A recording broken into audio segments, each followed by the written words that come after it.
Shalom, shalom, bien-aimés. Aujourd'hui, nous sommes avec la sœur Tenet du côté du Canada qui va nous partager son témoignage, ce que Dieu a fait dans sa vie. Et voilà, sans plus tarder, Tenet, est-ce que tu peux te présenter? Je me nomme Koulibaly Tenet, ivoirienne. Je vis au Canada depuis 6 ans maintenant. Et j'étais enceinte en 2022. J'étais à l'hôpital depuis le mois de janvier. Je faisais quelques semaines et puis je rentre chez moi. Mais à compter du mois de février jusqu'au mois d'avril, je suis restée à l'hôpital 2 mois parce que je n'arrivais pas à manger, je ne pouvais pas boire. Donc j'étais reliée par 5 à 6 tuyaux juste pour m'hydrater et permettre au bébé d'être en bonne santé. Mais ça n'allait pas, ma santé se dégradait de jour en jour. Donc j'ai fait 2 mois pleins, comme je vous ai dit, sans manger. Donc on m'a placé un tuyau au niveau du bras ici pour aller directement dans mon estomac pour pouvoir hydrater le bébé directement. Et j'étais là, dans le mois d'avril, j'étais assise, puis je voulais aller aux toilettes, puis j'entendais ma soeur, maman Blondine, qui est là. Elle est en train de parler avec son pasteur, papa Pierre. Et en allant à la toilette, une voix me disait, vas-y, va demander à ce que son pasteur prie pour toi et tu vas retrouver la santé. Bon, je me suis joué un peu au têtu lorsque j'ai entendu la voix. Donc, j'ai dit, je vais à la toilette, à mon retour, je vais voir. Donc, je suis allée à la toilette. La voix continuait à me dire. Donc, quand je suis venue, j'étais assise sur mon lit d'hôpital. Puis, la voix me disait, vas-y, vas-y. Donc, je me suis levée, j'ai écouté finalement la voix, je me suis levée pour aller vers maman Blondine. Mais avant d'aller, je me disais, bon, les gens sont bizarres ici, est-ce qu'elle va accepter? Mais bon, je vais aller quand même si elle accepte, Dieu merci. Si elle n'accepte pas, je vais tout. Je suis allée, je lui ai dit, ah maman, est-ce que ton pasteur peut prier pour moi? Et même avant ça, ce qui m'a marqué, c'est parce que j'ai entendu son pasteur dire, chez nous, on ne pleure pas. Chez nous, on ne pleure pas. C'est cette phrase qui m'a vraiment marqué. Donc, je suis allée vers elle, je lui ai dit, j'aimerais que ton pasteur prie pour moi parce que je suis enceinte de 3 mois. Et je suis à l'hôpital, ça fait 2 mois, je n'arrive ni à manger ni boire. Donc, elle m'a dit, ok, il a rapproché, je vais l'expliquer la situation, ils vont prier pour toi.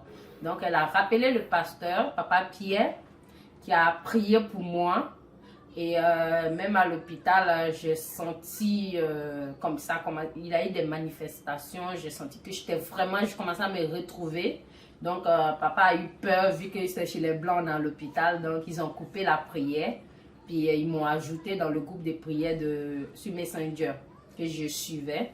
Puis, après la prière de ce jour, moi qui avait fait 2 mois, je vous dis 2 mois, pas 2 jours, pas 2 heures, j'ai fait sans manger ce jour. J'ai mangé comme une malade. Même les infirmières, c'était comme si c'était une fête. Les infirmières, elles venaient juste me regarder parce qu'elles avaient entendu que je mangeais. Et même mon plat qu'on me donnait, habituellement, quand j'ai fini, j'ai demandé un autre plat. Elles ont ramené tout ce que j'ai demandé, elles me ramenaient ça. J'ai vraiment bien mangé ce jour. J'ai mangé comme jamais. Même si j'ai vomi après, mais j'étais contente parce que j'ai mangé. Amen. Et je me rappelle aussi, papa m'avait demandé quand est-ce que tu veux rentrer chez toi. Je lui ai dit, même si demain, moi, je suis prête. Et effectivement, ça a commencé à aller.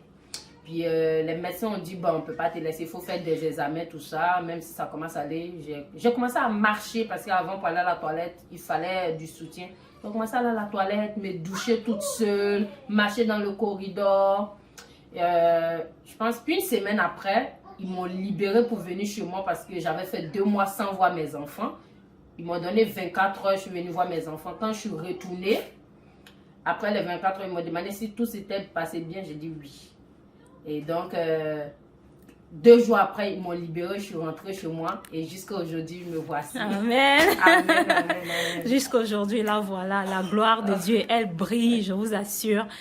C'était par un concours de circonstances, je m'étais rendue à l'hôpital et voilà, c'était vraiment comme Dieu, il est le maître des temps et des circonstances.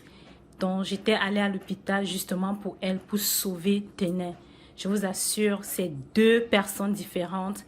Elle était tellement maigre, vous imaginez une femme enceinte, maigre, mais aujourd'hui, les joues sont là, elle est rayonnante, vraiment. On rend grâce à Dieu pour cela. Et puis, le bébé, il est arrivé très bien portant, en bonne santé. Et vraiment, on rend grâce à Dieu. Et voilà, vraiment, nous bénissons le Seigneur. Amen. Amen.